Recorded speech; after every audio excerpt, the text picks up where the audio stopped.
My name is Emily Ward.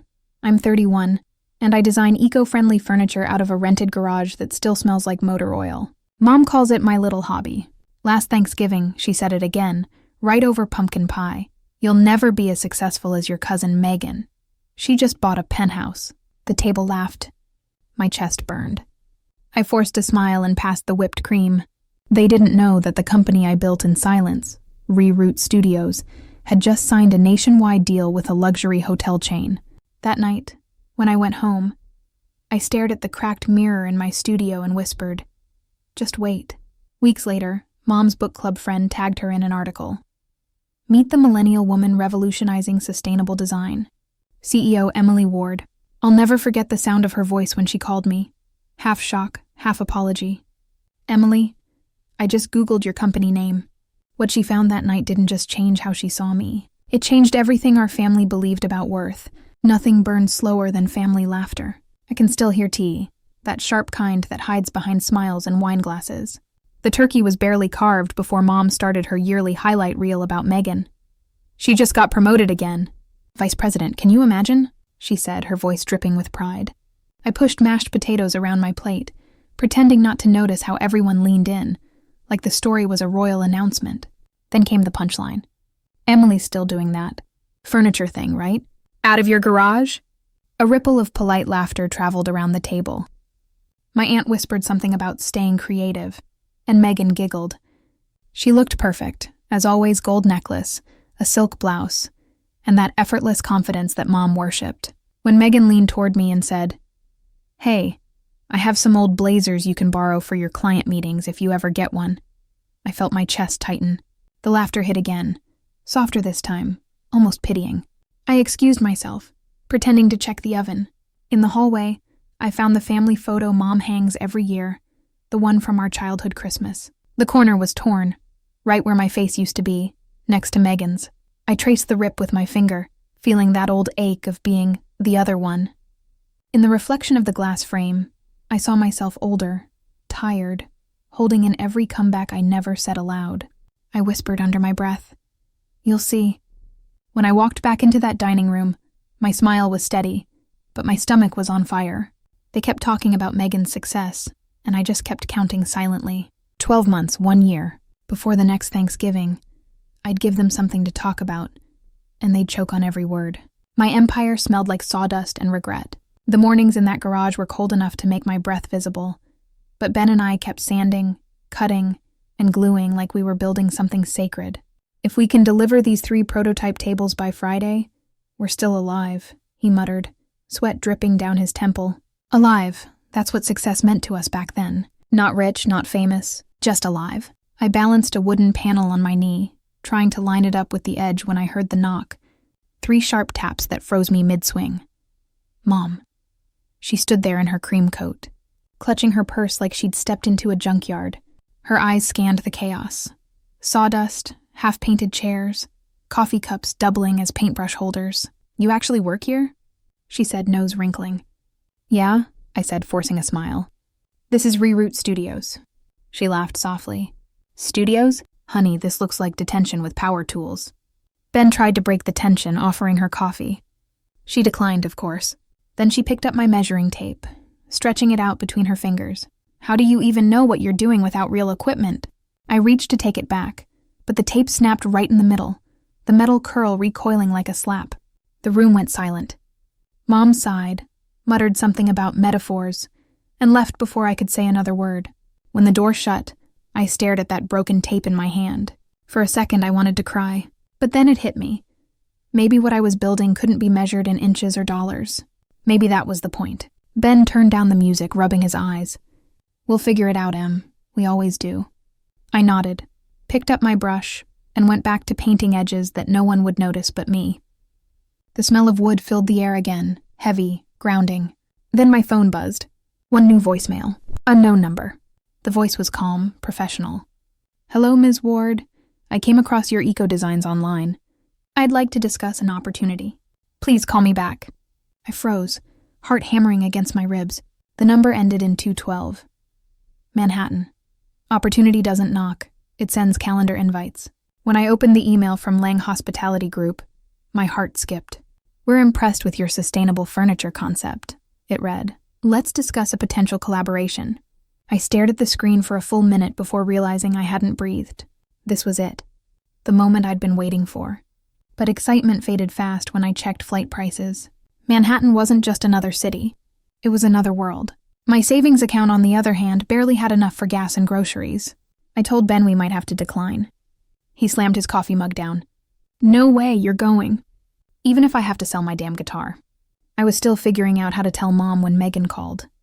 Her voice had that sugary sharpness I knew too well. "Heard about your little New York thing," she said. "How fun. Need help with, grown-up expenses?" I tried to keep calm. "I've got it handled." "Oh, come on. Let me sponsor your ticket," she said, like she was offering charity to a street performer. "Consider it family support." I wanted to hang up, but something in me twisted that mix of pride and desperation. "Fine," I said. "I'll pay you back." 2 days later, a boarding pass arrived in my inbox, printed on paper textured like wood grain. Irony or mockery, I couldn't tell. I printed it anyway. At the airport, I watched people in sleek suits glide through terminals while I clutched my secondhand tote and boarding pass that smelled faintly like printer ink and defiance. Ben texted, "You got this. Show them who you are." New York hit me like caffeine and neon. The city didn't care who I was, and somehow, that felt like freedom. Mrs. Lang's office overlooked Central Park. She was elegant, calm, and her handshake firm. "Your work caught my attention," she said, flipping through photos of my furniture. "You're not just building tables. You're building stories." For the first time in months, I felt seen. She talked about pilot projects, potential contracts, and design showcases. I nodded, scribbling notes, trying not to look like I was floating. Everything felt too good, too smooth. Then she leaned back in her chair. "By the way," she said casually, "you're related to Megan Carter, right? She mentioned your name once." My pen stopped mid-sentence. "She did?" Mrs. Lang smiled. "Yes, she said you had promised." Promise. The word hung in the air like perfume, sweet, expensive, and hard to breathe through. Every compliment felt like someone else's echo. After the Manhattan trip, Mrs. Lang's words replayed in my head over and over. "You're related to Megan Carter, right?" That one sentence scratched at me like a splinter under skin. Why would Megan even mention me? She'd never supported what I did. Unless she had a reason to. Back at the garage, I pulled out my old sketchbooks, pages stained with glue and frustration. Ben noticed the storm brewing in my face. "You're thinking too hard," he said. "What if for once someone just recognized your talent?" But recognition didn't feel right. It felt rehearsed. I couldn't shake the tone in Mrs. Lang's voice like she already knew my work. That night, while digging through old boxes labeled college stuff, I found something I hadn't seen in years. A design contest catalog from when I was 23. The pages smelled like dust and old ambition. I flipped through, heart pounding, and then I saw it. My sketches, my shapes, my lines, even the unique circular joinery I invented, but under a different name, Megan Carter. My throat went dry. I traced the printed signature under the photo. Hers, not mine. She'd taken my entry, probably right off our shared laptop years ago, and entered it herself. The moment I walked in, I saw Megan surrounded by cousins, laughing in that effortless way she always did. I waited for a pause, then placed the open catalog on the table between the orange juice and the cinnamon rolls. "Funny thing," I said quietly. "I found your old designs. Or should I say my old designs?" The room went silent. Megan's eyes flicked down, then up, calm and unbothered. She took a sip of her mimosa and said, "Oh, Em, don't be dramatic. We were both in design school. Ideas overlap." "They don't when they're signed," I shot back. For a moment, her perfect smile cracked. Then she laughed softly and leaned in close. "Business is business," she said. And just like that, she went back to her conversation, as if she hadn't just burned down the last bridge between us. Silence used to protect me. Now it felt like betrayal. For days after that brunch, I kept replaying Megan's words. "This is business," like a curse I couldn't scrub off.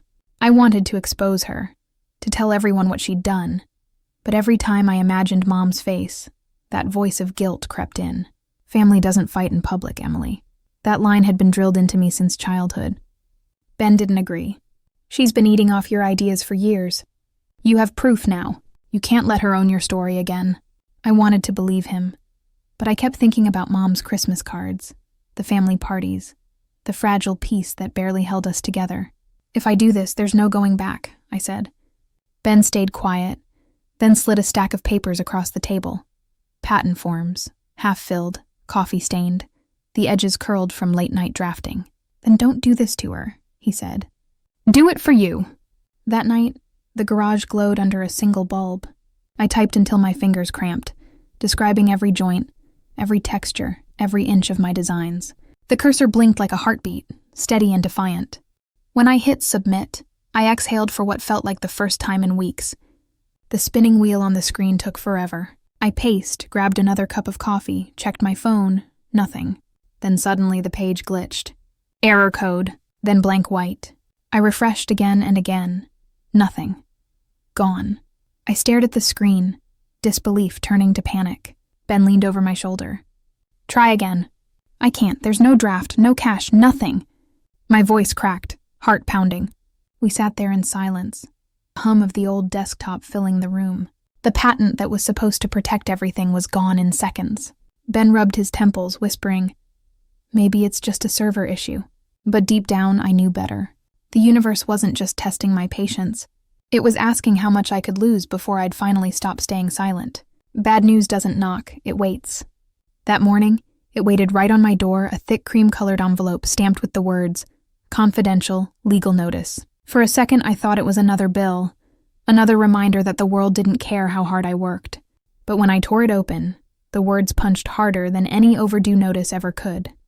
Cease and desist. Intellectual property infringement. My name, my company, my designs, all are listed under accusations of theft. The letter claimed I had stolen design concepts from Megan Carter. Her firm was demanding immediate removal of all online materials and suspension of operations pending legal review. My hands shook. My chest felt hollow. It was like watching my name crumble in slow motion. Ben found me sitting on the studio floor, the letter spread across my knees. What the hell is that? He asked. I handed it to him without a word. His jaw clenched. She didn't, he whispered. She did, I said softly. And now I'm the thief. The garage suddenly felt smaller, like the walls were closing in. Every piece of furniture, every chair, every table looked guilty. The envelope lay between us like it owned the place. By noon, I got a call from Mom. No hello, no warmth. Just, Emily, what on earth have you done? I swallowed hard. You've talked to Megan. She's devastated, Mom said, her tone sharp and rehearsed. She said she tried to help you, and now you're slandering her designs. Do you have any idea how serious this is? I could almost see her expression, one hand on her hip, her disappointment dressed up as concern. Mom, she stole my work. Years ago. I found proof? She scoffed. Emily, you've always been imaginative. Don't start blaming people for your struggles. My throat burned. You think I made this up? I think Megan has a reputation to protect, and you've had a difficult time building yours, she said carefully, like she was choosing the most polite way to destroy me. That was it. The invisible line between us had finally turned to glass, and she'd chosen which side to stand on. After the call, I couldn't focus. I tried sanding a tabletop, but my hands wouldn't stop trembling. The sound of the sander against the wood was too harsh, too alive. I turned it off and stared at the letter again. It sat on the workbench like it was watching me, heavy, stiff, impossible to ignore. I kept it there for days. Every time I passed it, the bold black lettering felt like a warning, not just from Megan's lawyers, but from the universe itself. The envelope became a symbol of every voice that ever told me I couldn't win. Every teacher who said good effort, every employer who said you're not a fit, every family dinner where I wasn't the one worth bragging about. Ben tried to keep me from spiraling. He printed out backup patent forms, stayed up late with me rewriting applications, and emailed a small legal aid nonprofit. But no matter how hard we worked, the fear wouldn't leave. The envelope was still there, like a ghost I refused to throw away. 3 nights later, as I was locking up, I noticed a shadow near the garage door. My landlord, arms crossed, holding a clipboard. Evening, Emily, he said, his voice flat. Rent's been overdue for 2 months. You said that the hotel contract was coming through soon? I froze. It's delayed. I've been dealing with... Look, I like you, kid, but I can't wait forever. He tore a notice off his pad and taped it right above the legal letter still pinned to the door. If I don't see payment by Friday, I'll have to start eviction proceedings. When he left, I stood staring at the two envelopes side by side, one threatening my dream, the other threatening my home. The garage lights flickered once and went out. In the dark, I could still see the faint white of the envelopes glowing under the streetlight, twin reminders that I was running out of space and time. You can meet angels where hope dies. I was dragging a busted table leg toward the dumpster behind my garage when I saw him. A tall, gray-haired man wearing a worn leather jacket, rummaging through the discarded scraps of my failures. I froze, instinctively clutching the wood like it was something worth saving. He looked up, his eyes soft, kind. Not the kind that begs, the kind that sees. "Mind if I take some of this?" he asked, nodding toward the pile. Good oak shouldn't end up in a landfill. I hesitated, then shrugged. "Be my guest. I've got plenty of mistakes to go around." He chuckled, that gentle kind of laugh that doesn't mock you. "Mistakes are just prototypes for wisdom." Something about that line made me look at him twice. His hand, rough, steady, moved like they'd held tools their whole life. "You a carpenter?" I asked. "Engineer," he said, bending to pick up a splintered beam. "Was retired now. Used to work for a hospitality group before they went all corporate." He smiled faintly. "Lang Hospitality, actually." I nearly dropped the leg I was holding. "Wait, Mrs. Lang's company?" he said, brushing dust off his jacket. "Helped design a few of their early eco-builds before they got too big for guys like me." My pulse quickened. The universe had a strange sense of humor, sending a retired engineer from the very company that could save or crush my business to pick through my trash. He noticed the tension on my face. "You work with them?" "Sort of," I said, forcing a weak smile. "They're considering a deal with my company. Or they were until someone decided I'm a thief." He paused, studying me carefully. "You don't look like one." I laughed bitterly. "Well, apparently my cousin's lawyers disagree." He set the wood down and took a seat on an overturned crate. "Let me guess, you designed something, didn't protect it, and now someone's waving papers with big words at you." I stared at him, speechless. "How did you, kid?" he interrupted with a small grin. "I've seen it 100 times.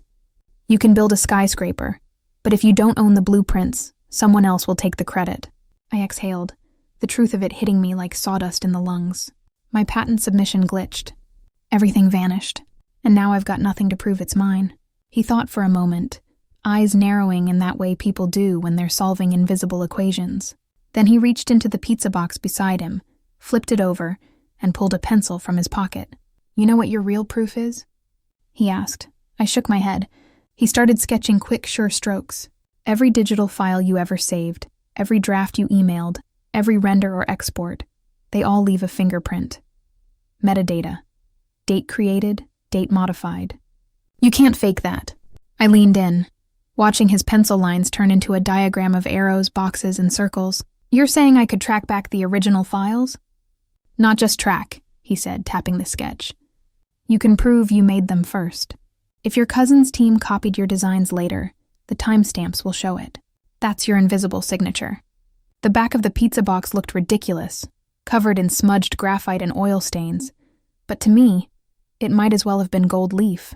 Proof of possibility. He handed it to me. "There, a little roadmap for redemption." I stared down at the crude schematic, the scent of tomato sauce mixing with sawdust. "Why are you helping me?" He smiled, eyes kind but tired. "Because once, someone helped me when I was being crushed by people with better lawyers. We pay it forward." Before I could thank him, he was already walking away, wood planks under his arm, fading into the hum of the city. I turned the pizza box over again and again that night, tracing the arrows like they were scripture. Ben came in, eyes widening. "Who drew that?" "An angel," I said quietly. "One that digs through dumpsters." He laughed, shaking his head. "You really think this could work?" I looked at the pizza box, the crude lines forming a new kind of hope. "If the metadata's intact," I whispered, "I can prove everything." The garage lights flickered on, illuminating the scattered tools and half-finished dreams. For the first time in weeks, I felt steady. Somewhere between the scraps and the trash, I'd found a way back.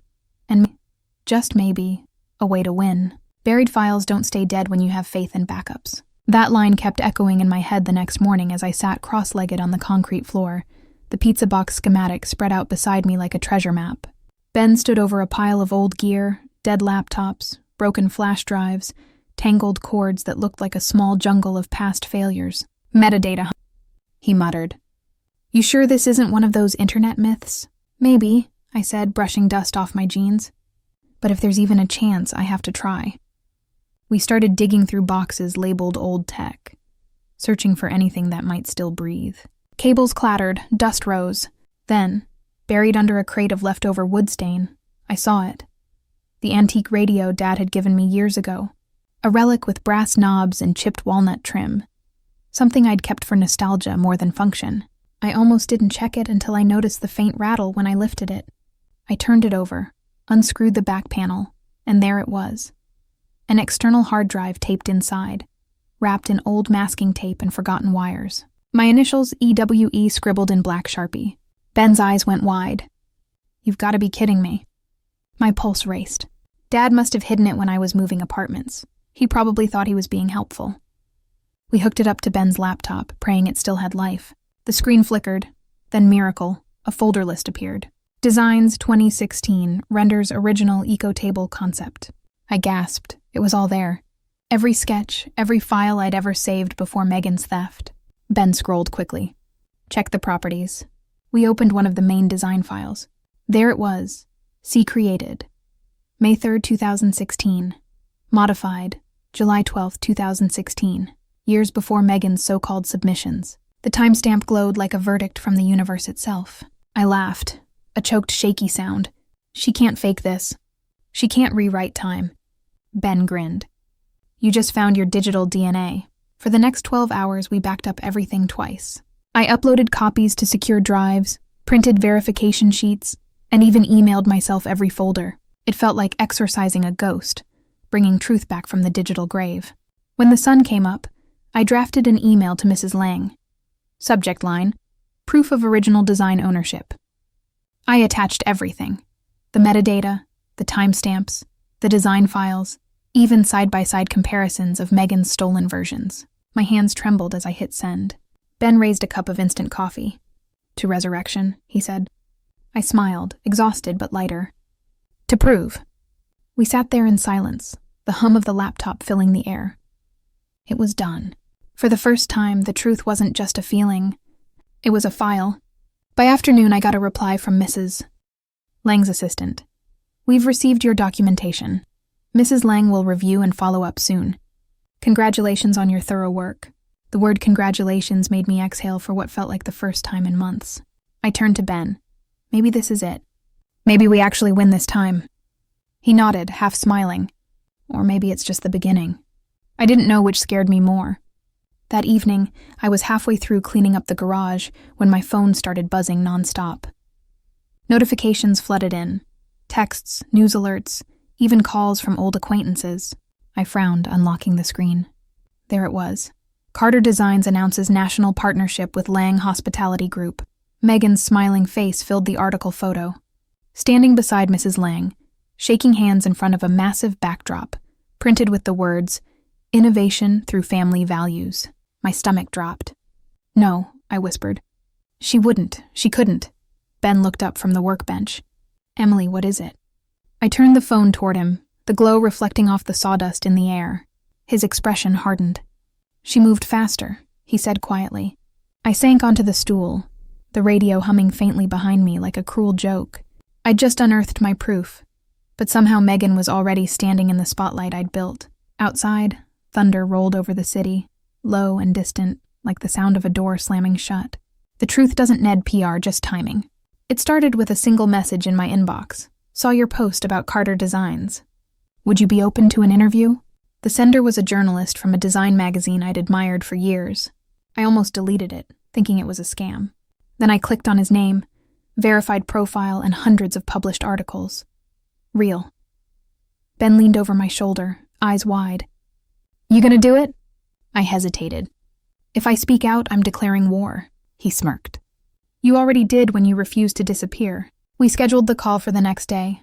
The journalist's voice was calm, careful, the kind of tone people use when they're trying not to scare off a wounded animal. He asked about my designs, about the old contest catalog, and about the metadata. When he asked how I felt knowing my cousin was being praised for my work, I almost said, angry. But instead, I said softly, sad, because the people who doubt you are often the ones you most wanted to make proud. He went quiet for a second. That's honest, he said. 2 days later, the article went live. From garage to grit, the designer accused of stealing what was hers. It spread like wildfire. Within hours, my email flooded with messages of support from strangers. People commented things like, classic corporate theft, and Megan's a fraud with good PR. The internet did what the courts hadn't. It listened. Mom called that evening. For once, her voice wasn't sharp. It was trembling. Emily, I read it. The article. Okay. I didn't know it was that bad. People are saying awful things about Megan. I sighed. They're saying the truth. There was a pause long enough to hold a decade of unsaid things. I just wanted you girls to succeed, she said finally. No, Mom, I replied. You wanted one of us to win. Silence. Then the sound of a quiet sob before the line went dead. I didn't feel victory. I felt something heavier. Relief mixed with guilt. Ben came over later, holding his phone like a trophy. You're trending, he said, half laughing. He scrolled through a collage of screenshots, comments, retweets, and blog posts. Someone had turned my designs into a meme. She built from the ground up while they built lies. Another wrote, Justice looks good in sawdust. I didn't know whether to laugh or cry. It's wild, I whispered. For years, I couldn't get 10 people to notice my work. Now thousands are defending it. He leaned closer. Momentum, Em, this is how tides turn. But the tide doesn't always rise gently. That night, as I was replying to supportive messages, my phone buzzed again. Megan. I hesitated, then answered. Her voice was cold, steady, rehearsed. Congratulations on your 15 minutes, Emily. You've ruined my reputation. I hope it was worth it. It wasn't my article, I said quietly. It was the truth. She laughed, sharp, hollow. You think the truth matters in business? I have lawyers drafting a public response right now. Tomorrow morning, I'll be on national television clearing my name. Megan, you wanted a spotlight? She interrupted. You'll get one. I'll sue you for defamation live on air. Let's see how your fans react then. The call ended. I sat there staring at my reflection in the dark laptop screen, the glow of the comment collage flickering behind me. Ben looked up from across the room. What did she say? I met his eyes. She's taking this to TV. Outside, the rain hit the garage roof in a steady rhythm, like the ticking of a countdown clock. Tomorrow, the truth wouldn't just live online. It would have a stage, lights, and a camera pointed straight at me. Cameras don't lie, but families do. The studio lights were so bright they felt like judgment. I could see my reflection in every polished surface, the trembling woman who used to build furniture in a cold garage now standing inches away from the cousin who took everything from her. Makeup artists fluttered around us, hosts rehearsed introductions, and behind the cameras an audience murmured like a restless ocean. 10 seconds to live, a producer called out. Megan stood beside me, flawless as ever, her lipstick the same shade of power she'd always worn. She gave me a small knowing smile. Ready to embarrass yourself? She whispered. I smiled back, steady but cold. You first. The countdown hit 0 and the red light blinked on. The host turned toward the camera, all charm and composure. Good morning, America. Today we're joined by 2 remarkable designers at the center of a family controversy that's captured national attention. Megan leaned forward, voice silky. This has been blown completely out of proportion. My cousin is a talented craftswoman, but she's confused about how business works. I felt the words slice through me, but I stayed still, remembering Ben's voice in my head. Facts over feelings. The host turned to me.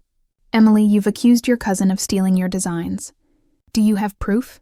I nodded, sliding a black cloth off the table between us. 2 identical chairs stood side by side, same curves, the same grain, same handmade craftsmanship.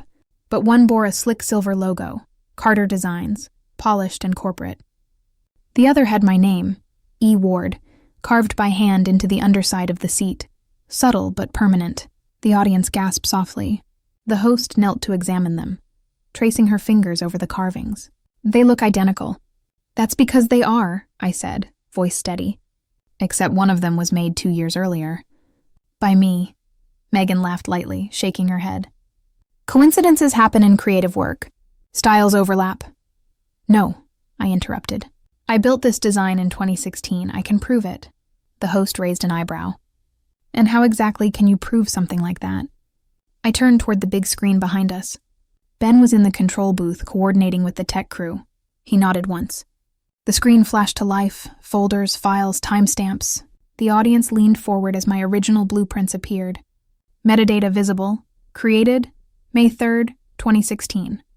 Modified, July 12th, 2016. Then, next to it, Megan's design file, labeled under her company, Created, August 22nd, 2018. For a moment, the entire room went silent except for the hum of the lights. Megan's expression cracked for the first time, her smile faltering into disbelief. That's fake. She could have edited that. The host turned toward the tech team. Our producers have verified these timestamps with independent forensic software. These are legitimate digital creation records. The audience murmured again, this time louder, sharper, turning into whispers of recognition and sympathy. The host continued, her tone heavier now. Emily's original file predates Megan's submission by over 2 years. Megan's eyes darted between the screen and the cameras. You don't understand, she started, but the host cut her off gently. I think the evidence is clear, the host said. The light suddenly felt warmer, softer. I exhaled slowly, hands still shaking under the table. For the first time, I didn't feel like I had to explain myself. The proof was doing it for me. As the segment wrapped up, applause broke out, hesitant at first, then building. The host thanked us both, her eyes landing on me. Emily, congratulations on reclaiming your work. Truth, it seems, finds its way. Megan stared at the floor, jaw tight, as the cameras faded to black. In the quiet that followed, the producer's voice crackled through the speaker. We're clear. But the real clarity came from the host's final line echoing through the studio speakers. Independent verification confirms Emily Ward's designs predate Carter designs by 2 years. I didn't need to turn around to see Megan's face. The sound of her silence was enough. Victory feels quieter than forgiveness. It had been 2 weeks since the broadcast, but the noise still hadn't died down. The story replayed on talk shows, podcasts, Design Channel, my name, my face, my studio. I should have felt elated, vindicated. Instead, all I felt was still, like standing in the eye of a storm that had finally run out of wind. Ben was sanding a tabletop when the door creaked open. I didn't need to look up. I knew that sound, the hesitant shuffle of heels that didn't belong in a workshop. Mom. Emily. Her voice cracked on my name. I set down the varnish brush and turned. She stood there in a cream coat, the same one she'd worn the day she laughed at my garage business. Only now, it looked like it was draped over her shoulders, too small for pride. Her eyes were red, her mascara uneven. Hi, Mom. For a moment, neither of us moved. The scent of sawdust filled the silence, sharp and clean, like honesty. She took a shaky step forward, clutching something in her hand. I watched the interview, she whispered. Twice. I nodded. Guess the whole world did. Tears welled in her eyes. I was wrong, Emily, about everything. She looked around the studio, the tables, the sketches pinned to the wall, the piles of wood I used to see as chaos but now felt like life. I thought success meant shiny things, big houses, promotions. But I watched you stand there, calm and proud, and I realized. She pressed a hand to her chest. Success isn't what other people can see. It's what you don't give up on when nobody's watching. My throat tightened. You believed her over me, I said quietly. She flinched. I know. And that will haunt me longer than this scandal ever will. You were right. Megan, her voice broke. I just didn't want to admit she could do something so cruel. I thought it meant keeping quiet. Silence doesn't protect people like us, Mom, I said softly. It just buries us. She nodded, tears spilling freely now. I don't deserve your forgiveness, but I'm asking for it anyway. I wanted to be angry. I wanted to throw every word she'd ever said back at her. The comparisons, the laughter, the years of being invisible. But instead I felt something heavier and softer. Maybe forgiveness wasn't approval. Maybe it was just choosing not to carry the fire anymore. I don't know if I can forgive you right now, I said finally. But I can start. She nodded, relief flickering across her face. That's all I could ask for.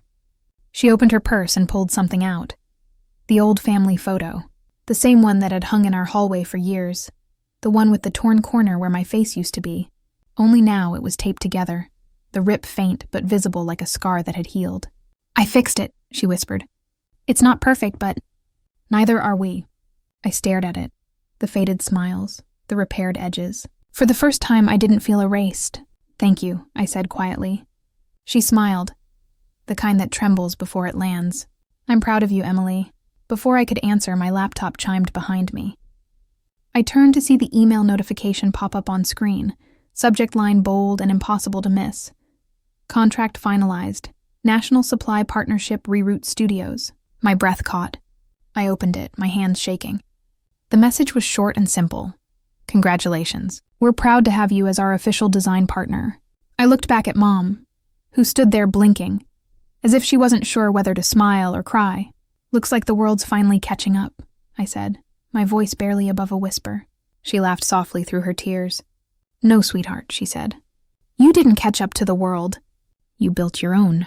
And for the first time in my life, I believed her. I didn't need her approval, but I got it anyway. It happened on a Sunday morning, the kind that used to mean church and chores, when Mom showed up again, this time without the cream coat or a speech rehearsed in her head. She looked lighter, smaller somehow, as if shedding pride had taken weight off her shoulders. I was polishing the edge of a reclaimed oak table when she spoke softly behind me.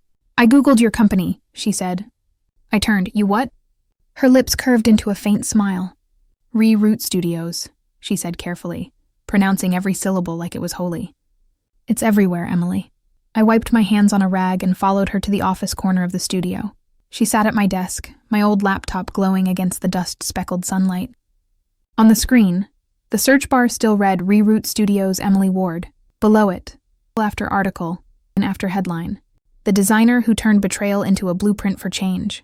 Reroute Studios partners with major hotel chain to revolutionize sustainable luxury. Megan Carter under fire for design Frau. Cousins proof sparks industry reckoning." Mom scrolled slowly, her reflection trembling in the glass. For a second, she looked older, not from age, but from recognition, the kind that makes you see your child not as a project, but as a person you underestimated. She clicked on a video thumbnail, a clip from my morning show appearance. The camera froze on me standing beside my designs, hands trembling, smile shy but unbroken. The reporter's voice filled the room. "Emily Ward's journey from garage entrepreneur to national designer has redefined what it means to create with purpose." Mom didn't speak for a while. She just watched, her fingers hovering near her lips. Then she whispered, "I used to tell everyone Megan was the ambitious one. I didn't realize ambition can also look like patience." I swallowed hard, unsure what to say. "You don't have to." She turned to me, eyes glassy but warm. "No, I do. I should have seen this sooner. You were building something real, something honest, and I was too busy looking for skyscrapers to notice the foundation you were laying." For a moment, the only sound was the faint hum of the computer and the rustle of sawdust under our shoes. I looked at her reflection in the monitor.